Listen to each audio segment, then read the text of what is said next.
Look who's here today. Hello. Welcome to the farm. Hi, little one. You're under your mama. Hello. We've got another little one under here that came from a green egg. Just came out though, so I don't really want to pick it up because it's just drying off. Hold on, honey. So we let a few of our hens go broody and hatch out some chicks. Hello, little one. Oh, sorry, mama. So we numbered them, so all the ones under her are numbered with 1, and that way when we go through, if there's a hen that crawled in on top of her and laid another egg, we're able to pull out the ones that don't have numbers on them every day. And then you have another under there, so hers are numbered 2. And then look at this. Everybody caught the bug. So now we've got these guys are broody. These guys are all broody. Are you just laying an egg? No. No, you're just, see, everybody's broody right now. Hi, what's going on in here? Are you broody? Or are you just laying an egg? Okay, you guys kind of seem like you're just laying eggs. So, they're all, we've got too many broody hens. And we don't really want this many broody hens, but we let like 3 go. And now they're all clogging up the nest boxes. So we're going to trying to find a solution to this. We've been trying to kick some of them off, but they're inevitably there every day. So we're going to add some more nest boxes over here, like 4 of them, so that we have a place for other hens to lay eggs. We had moved our nest boxes out of here because one of our livestock guardian dogs wanted to come in and eat the eggs, right? Yeah. So they'd come in and eat some of the eggs and leave. And so that seems to have stopped. We've kind of broken that, and there is an electric wire that goes along the outside of our coop. And the dogs don't really come in like right next to the coop. They guard all the chickens and everything, but they don't come in and do anything with the eggs. And then, so we're gonna add some nest boxes here and do some modifications in here. This has been working out great. Like we end up having, this is our chicken coop that we set up a while ago. This set of roosts actually raises up for easier cleaning under here. But to be honest, we just do like a deep litter method in here where we add more shavings. We're going to be cleaning it out today. And then this is all very dry. It doesn't smell in here or anything. And in the wintertime, we just keep adding more shavings, and they, you know, it catches all their manure, and then we top dress in our garden, right, Sean? So they also do a great job of keeping our rabbits, their manure that falls below. They kind of go through all of that. They make sure there's no flies, there's no pests or anything. We've never had an issue with the rabbits. And they all do really well together. But look at, everybody thinks there's a party going on in here. Hi, girls and boys. We're kind of rooster heavy right now. We hatched out a bunch of chicks a few months ago, and we found out a lot of them are roosters. Like, rooster, rooster, rooster. How many other roosters we got out here? Rooster, rooster, rooster, rooster, another rooster. Who else is a rooster out here? There's some more over there. So because they're young roosters, if you have chickens, you know that the young roosters are actually the jerkiest ones because they're all trying to establish their dominance. So they're the ones that cause the most problems. The ones that are older roosters sort of have worked through all of that, and they're not bad. And then we have roosters in our chicken tractors out in our field too. So we're going to make a decision about what to do with all these roosters. the thing about our roos is that they all seem to carry the blue or green egg gene. So we're getting a lot of blue and green egg layers from the chickens that we hatched from our girls. Anyhow, back to the coop. So our project for the day, we have a few projects. One of the projects is to add nest boxes here. We actually had a cage here that we were putting like younger chickens in when we wanted to introduce them to the rest of the flock, and we'd leave them in there for a little bit. And so we had one section here, and then we had this section here that we would put like young pullets, I guess, in there, and that seemed to work really well. There was a door here. We would feed and water them, and then when they were ready, like the young ones could actually get through here and then get back in, but the big chicks couldn't. And so we're actually don't need it to be quite this big. This was just an old like dog cage that we had when our puppy was younger. And so we're gonna clean out this a bit, and we're going to shorten it so that it's only on this side, because we don't want it on this side anymore. We find that some of our chickens, oh really? That was rude and interrupty. We're finding some of our chickens will do this. They'll go in and they'll lay eggs in this corner because all of our nest boxes are all full. And we do have some chickens that roost up here. It's such a mess right now.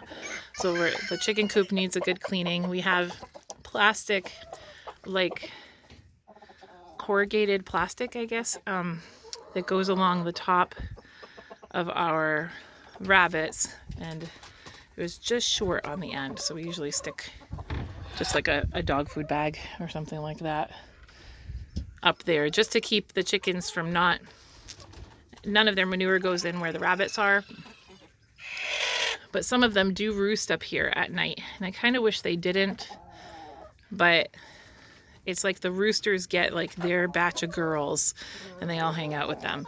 And then all of these roosts down to like here are full, and we have about 75, 80 hens in here, and they only come in at night, and they're free range all day long, and they all kind of hop up on the roosts. But we have about, yeah, probably 80 chickens that come in at night here to hang out. And our plan within the next few months is to sort of divide them up, is to get some more chicken tractors going in the field and divide them up. So there's not quite so many in here. And this, the roosters are chasing you. Oh my gosh, sorry about that.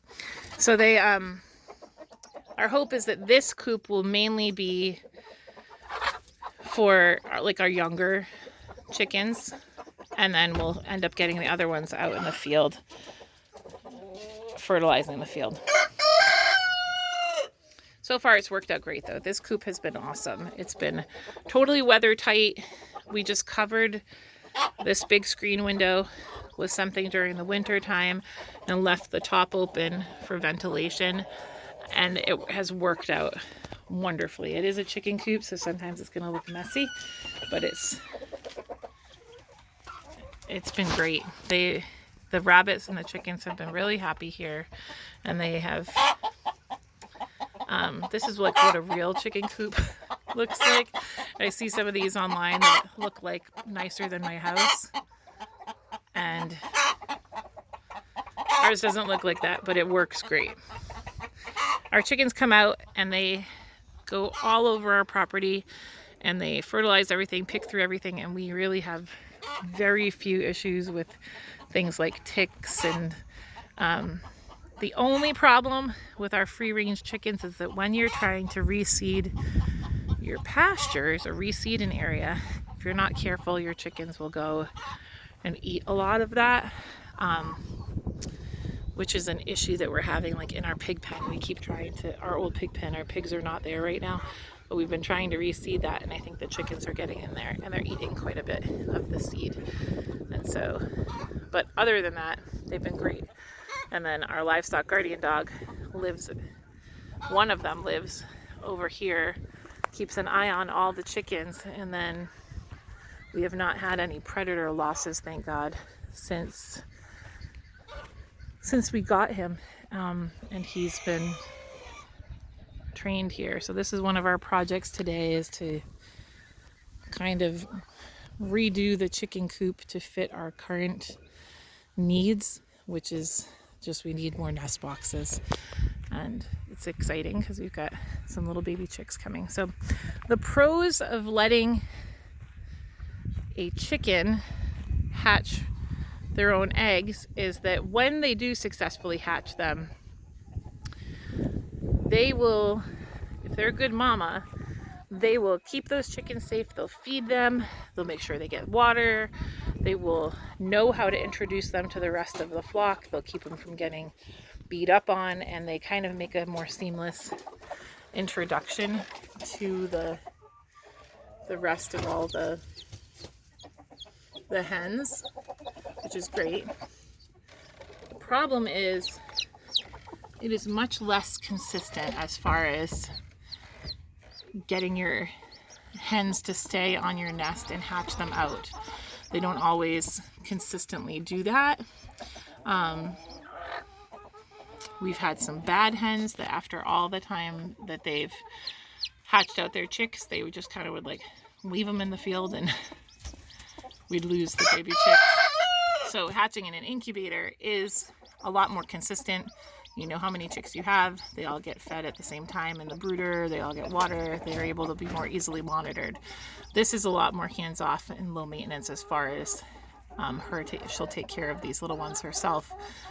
But if you're hatching chicks in an incubator and then raising them in a brooder, you're able to monitor things a lot more easily and have a lot higher numbers of hatch rates and be more consistent. So we've done both, and there's pros and cons to each one. So when you do hatch in an incubator, raise them in a brooder, and if you plan on introducing them to an established flock, that can be tricky. Like you need something after they come out of the brooder that's like something like this, something that's going to keep the young chickens away from the older, more mature ones, because they are like little dinosaurs and they're not nice to each other. They're going to they're definitely going to set up their pecking order and beat up on the little ones. So there's kind of like a whole transition process when you want to introduce new chickens to your flock. What, you think I have food for you? You already were fed. Everybody's been fed. Look at in here. 1, 2, 3, 4, 5, 6. Who else is here?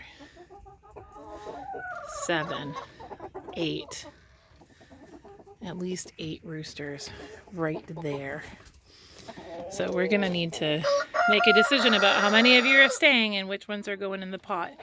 They're beautiful boys. They all have that great gene, but you'll see like they can be rough on the hen. I'm talking. Shh.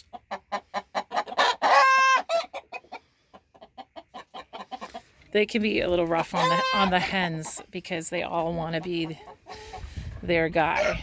This is an older, well actually he's not. We have another more mature rooster. The more mature roosters are less aggressive. The hens trust them more, it seems, and they don't have to like assert their dominance. The hens already know. And you'll see that they'll kind of pick which ones they hang out around and that they feel safe with, and the hens will hang out with the roosters that are like their guy. So all these young ones are driving us crazy. Roosters, if you're going to process them like the way you would meat birds, the problem is if they're get past a certain age, they can kind of get tough, the meat. And you're not going to get the same amount of meat off of them as you would like like a meat bird, you would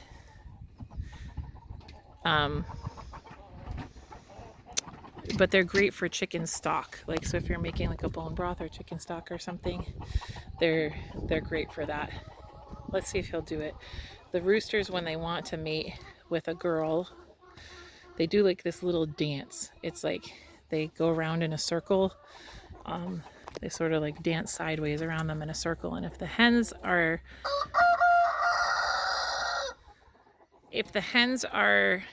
accommodating, like they'll just stay still and let themselves be mated. If they're young roosters like these guys, they're just more aggressive. They're just trying to establish their dominance, and so they'll become more aggressive.